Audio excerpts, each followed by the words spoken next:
안녕하세요. 피부과 전문의 심효철입니다. 자, 오늘은 선크림을 어떻게 바르면 효과를 높일 수 있는지, 그리고 어떤 성분의 선크림을 골라야 하는지 피부 의학적 조언을 해드리겠습니다. 먼저 선크림의 이 1회 사용량은 이렇게 손가락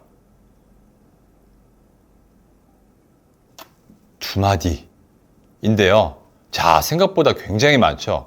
참고로 제형별 특성에 대해서는 잠시 후에 말씀드릴 거고요.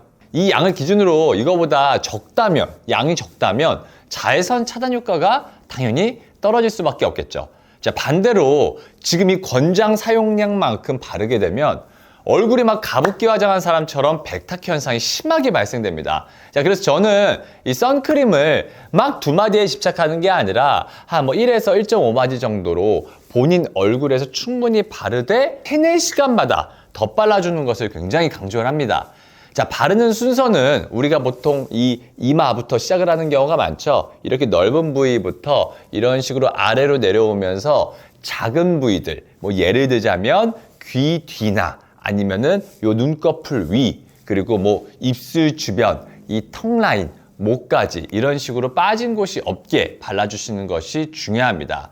자, 이때 우리가 이제 콧볼 주변이나 인중들 이렇게 패여 있는 곳을 놓치지 않게 꼼꼼히 발라주는 게 중요한데요. 자, 그리고 얼굴에 다 바른 뒤에는 목에도 선크림을 바르고 이 손등까지도 선크림을 발라주시는 것이 중요합니다. 실제로 이 목주름 때문에 오시는 분들이 요즘에 굉장히 많습니다. 왜냐면 얼굴에 바르는 선크림은 교육이 잘 돼 있으셔서 보통 얼굴에는 광노화가 그래도 뒤늦게 오는데 이 목 부분은 방치하기 때문에 노화가 쉽게 오는 경우들이 많습니다. 자, 그래서 이 목 부분까지 꼼꼼히 발라주셔야 되고요. 자, 그리고 남은 건 손등에 이렇게 발라주셔야 되는데, 왜냐면 이 손등에 햇빛 때문에 생기는 흑자로 또 오시는 분들이 굉장히 많습니다. 항상 습관처럼 하세요. 얼굴 부위 시작해서 빠진 데 없이 요 귓바퀴까지 바르시고 목까지 바르시면서 손등까지 마무리, 이렇게 습관화시키는 것이 중요하겠죠.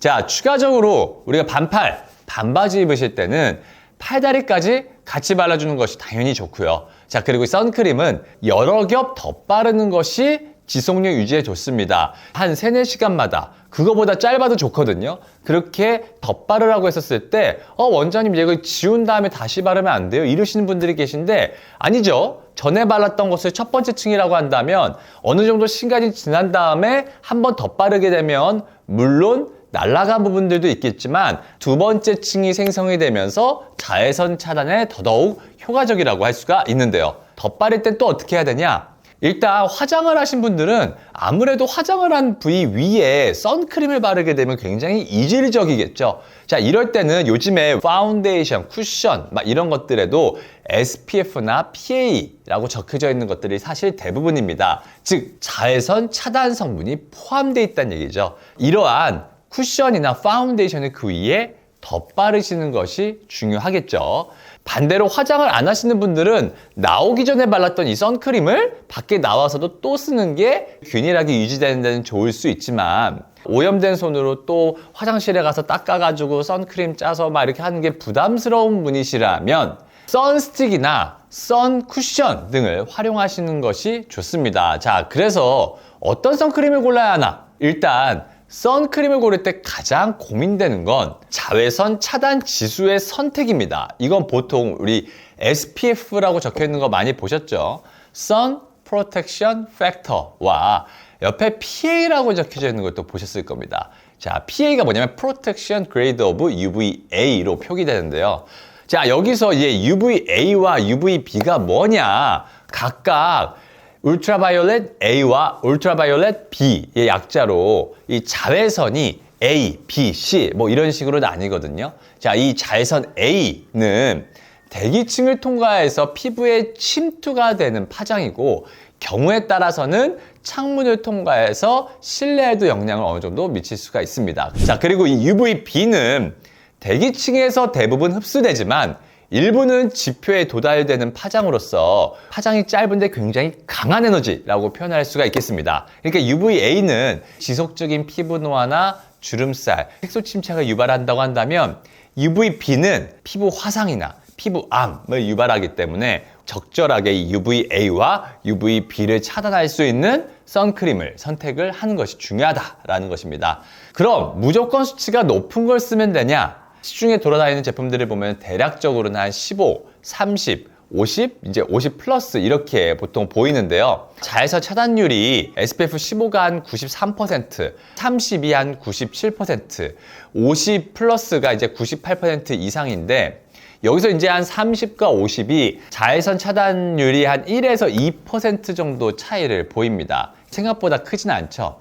이 자외선을 차단하는 시간을 살펴보면 50 정도 되면은 대략적으로 한 10시간 정도 이상이라는 이제 연구 결과가 있습니다. 자, 물론 이 자외선 차단 시간은 피지 분비나 화장 같은 개인의 변수가 막 적극적으로 반영된 수치라는 점이 아니라는 건 아시죠? 자, 아무튼 수치가 높아지면 높아질수록 보호되는 시간, 즉 자외선 차단되는 시간 또한 늘어난다는 것을 확인할 수가 있습니다. 다만 자외선 차단 수치가 높으면 높을수록 가격이 비싸지고 텍스처도 그만큼 두꺼워지는 경향이 있기 때문에 피부 자극의 가능성은 조금 더 높아질 수가 있겠죠. 출퇴근과 같이 실내 위주의 일상생활 속에서라면 과거에는 사실 SPF 막 30 정도로 사용을 하라고 하는 영상들도 막 보셨을 거예요.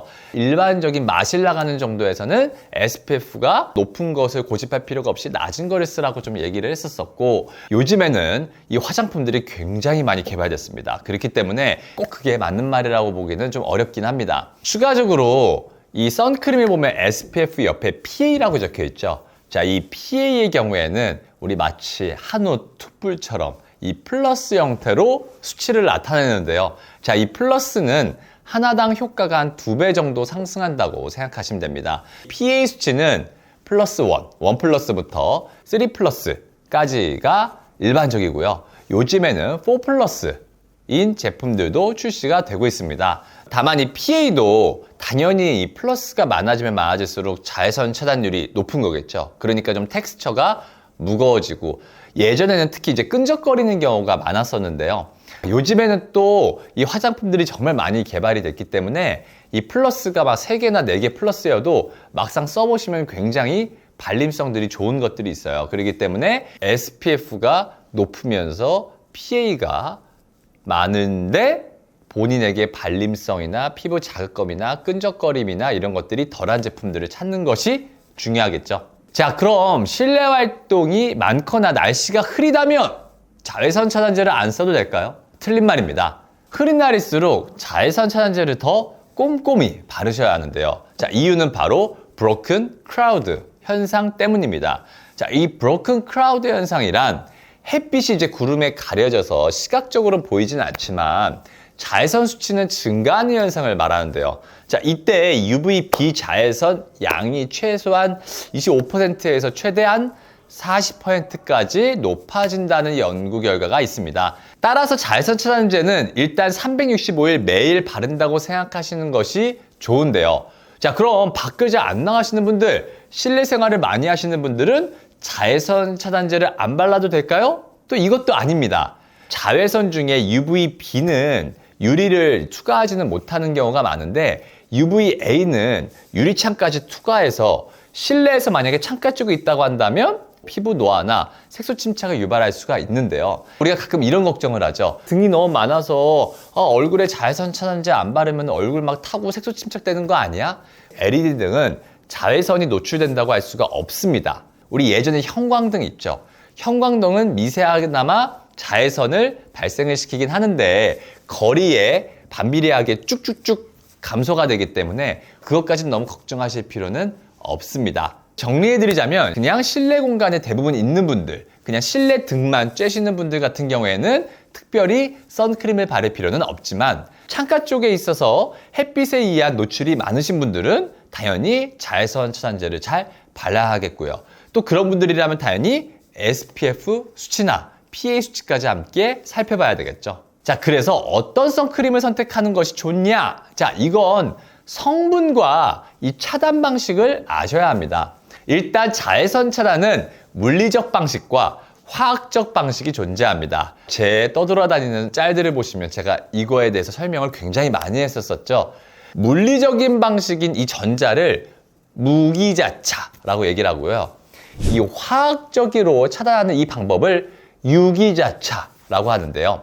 자, 먼저 무기자차로 불리는 이 물리적 자외선 차단제에는 징크옥사이드와 티타늄 디옥사이드라는 이 두 가지 무기화합물이 주성분입니다. 자, 이를 통해서 피부 위에 보호막을 형성하는 거예요. 말 그대로 피부 안쪽에 흡수가 되는 게 아니라 피부 표면 쪽에 이렇게 막을 형성해서 자외선을 반사 또는 산란시키는 개념인데요. 자, 무기자차는 말 그대로 이 물리적으로 막는 보호막이기 때문에 즉각적인 효과를 당연히 기대할 수가 있고, 피부가 예민한 분들이라면 피부 안쪽에 이러한 화장품의 성분들이 막 흡수가 돼서 영향을 미치지 않으니까 좋겠죠. 자, 하지만 단점도 있습니다. 뭘까요?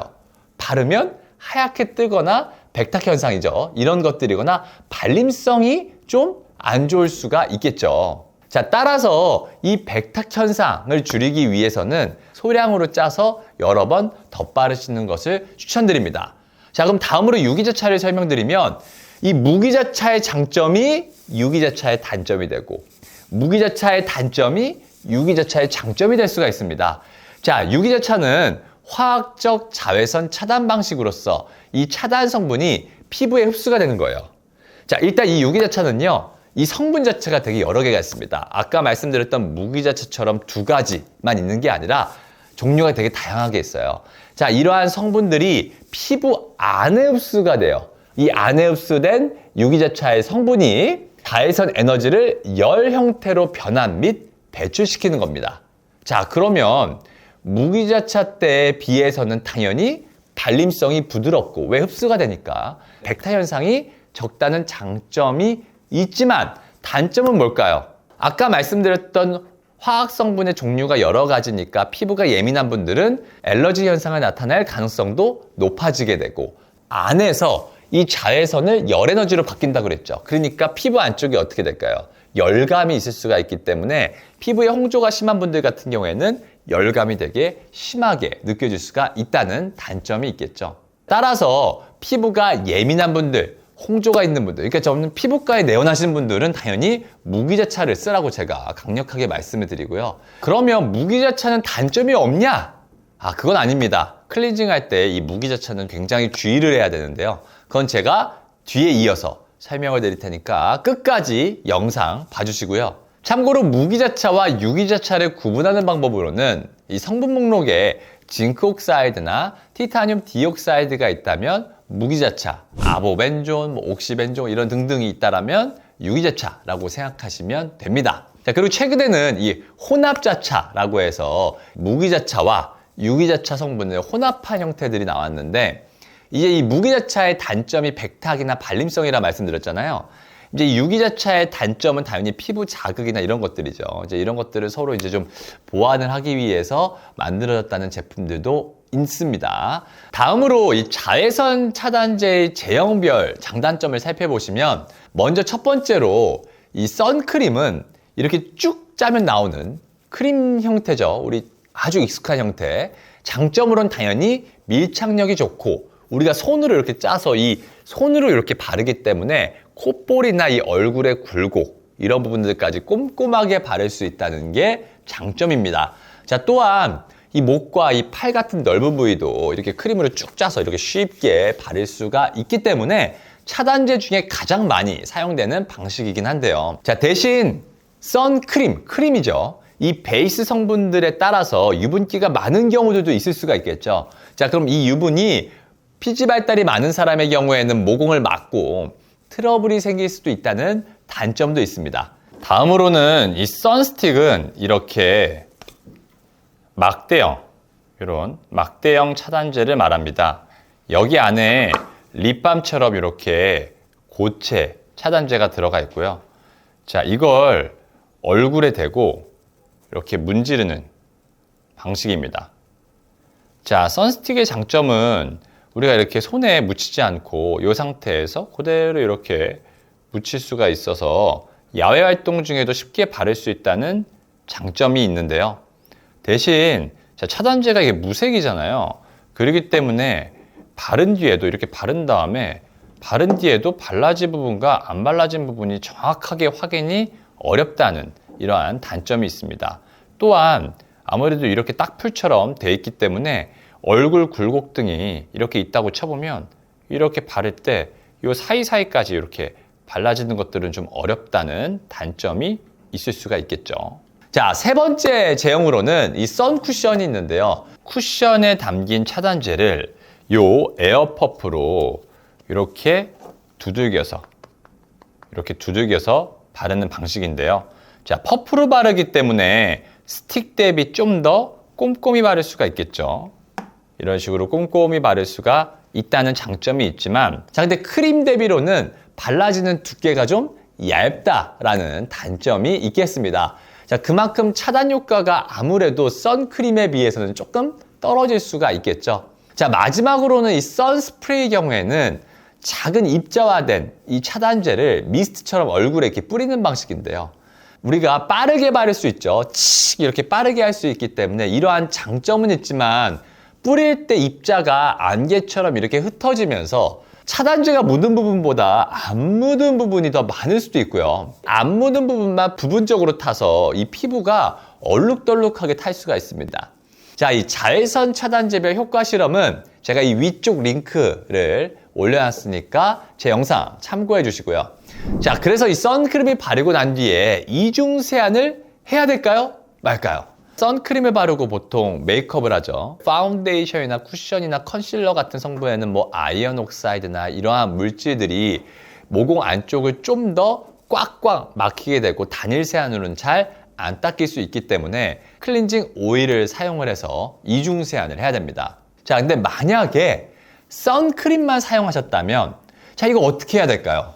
선크림의 입자가 피부 표면에 닦여지는 측면에서만 생각한다면 당연히 2번 닦아야 하지만, 피부는 다이아몬드보다 중요하다라는 피부 장벽으로 이루어졌는데 얘네도 상당수가 기름으로 되어 있습니다.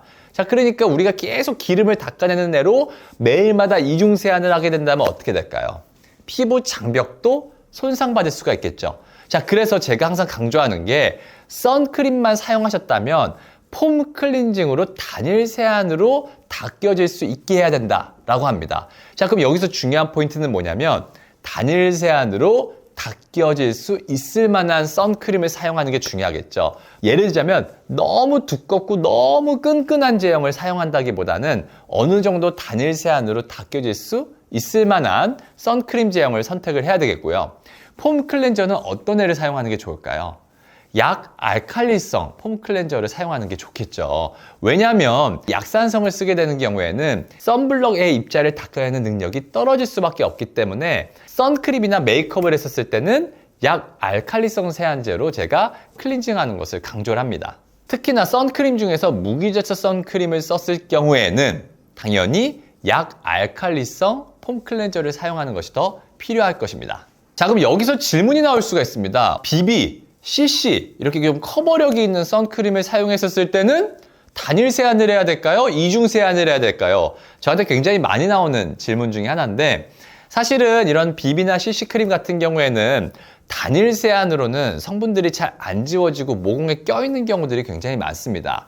그래서 당연히 입자가 닦여지는 측면에서는 이중 세안이 필요할 수밖에 없습니다. 자, 그래서 제가 어떻게 설명드리느냐, 되도록이면 BB나 CC는 사용하지 말라고 평소에 좀 말씀을 드립니다. 메이크업이 필요하지 않는 자리에서는 애매하게 커버업이 띄는 뭐 BB나 CC를 바르지 말고 그냥 선크림만, 단일 세안으로 닦일 수 있을 만한 선크림만 사용하라고 평소에 강조를 합니다. 자, 그리고 이번엔 선크림과 같이 쓰면 좋을 만한 제품들을 말씀드리겠습니다. 일단 이 선크림과 궁합이 좋은 성분으로는 비타민 C가 있습니다. 자, 비타민 C 너무 유명하죠. 비타민 C는 기미 개선과 미백, 콜라겐 합성 촉진 등을 통한 피부 탄력 개선 등의 효과가 있는데요. 자, 이 비타민 C는 자외선 차단제와 같이 사용하게 되면 당연히 이제 자외선으로부터 생기는 이 피부의 활성산소들을 항산화시키는 거잖아요. 비타민 C는 항산화 효과가 큽니다. 또 뭐가 항산화 효과가 컸죠? 글루타치온. 자, 이러한 이 항산화 작용으로 완화시킬 수가 있고요. 특히 이 비타민 C 앰플 같은 것들을 좀 바른 다음에 자외선 차단제를 바르면 당연히 항산화 작용 및 자외선 차단 효과를 동시에 기대해 볼 수 있습니다만, 피부가 예민한 분들이 너무 숙제처럼 매번 비타민 C를 바르고 또 자외선 차단제를 바르고 야외에 나가서 햇빛을 많이 쬐다면 피부가 자극을 받을 수도 있으니 주의하시는 것이 필요하겠습니다. 자, 이외에는 히알루론산이나 세라마이드 성분이 포함된 제품도 함께 사용을 하면 이 피부 보습과 보호 효과를 높일 수가 있습니다. 마지막으로 자외선 차단 효과를 높여줄 수 있는 영양소, 우리 영양제 등을 알아보면 일단 기본적으로는 항산화 성분이 풍부한 음식을 섭취하시는 것이 좋겠죠. 비타민 C를 바르는 것만큼 먹는 것도 중요하다는 뜻인데요. 자, 이 비타민 C와 비타민 E, 베타카로틴 등이 포함된 음식은 피부를 보호하는 데 도움이 되기 때문에 예를 들자면 토마토는 라이코펜이 풍부해서 자외선으로부터 피부를 보호하는 데 효과적이고요. 당근이나 시금치 같은 야채에는 베타카로틴이 많이 들어있기 때문에 피부의 자외선 저항력을 높여줍니다. 자, 하지만 베타카로틴이 높은 음식을 너무 반복적으로 그것만 먹게 되면 어떻게 된다고요? 얼굴이 노랗게 될 수 있기 때문에 주의하라고 설명드렸죠. 자, 또한 오렌지나 딸기 등의 과일도 비타민C가 풍부해서 이 피부 재생을 도와주기 때문에 이러한 음식들도 자외선으로 지친 피부를 회복하는 데 도움을 줄 수 있고요. 제가 요즘에 제일 강조하는 게 뭐죠? 글루타치온. 글루타치온은 정말 강력한 항산화제이기 때문에 이 글루타치온도 영양제로서 복용해주면 자외선으로부터 손상받은 피부를 회복하는 데 도움을 줄 수 있겠습니다. 아무튼 자외선 차단제는 꼭 바르되 어떻게? 3-4시간마다 더 바르는 습관을 가지시는 것이 중요하다. 이겠습니다. 지금까지 더셀 피부과 대표원장 심연철이었습니다. 감사합니다.